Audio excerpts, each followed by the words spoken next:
Интервюто с коя звезда смяташ за най-големия си успех? Може би с Моника Белучи, също така с Уди Алън.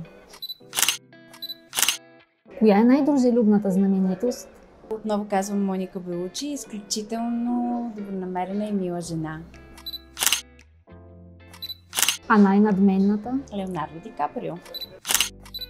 Ако можеш, кого би предпочела да интервюираш? Джани Версаче или Матю Пери? Може би Джани Версаче. Коя е кралицата на Холивуд? Парис Хилтън или Ким Кардашиан? Парис Хилтън със сигурност. Любимата ти звездна двойка?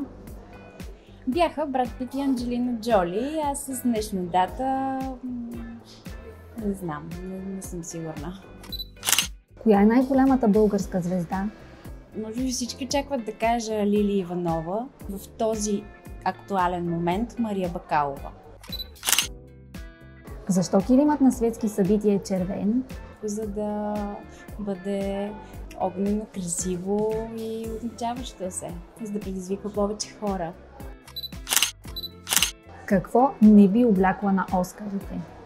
Може би черно не бих облякла, въпреки че е цвета, който отива на всякакви събития. Кога българин ще има звезда на алеята на славата? Надявам се съвсем скоро. Вярвам, че това ще се случи.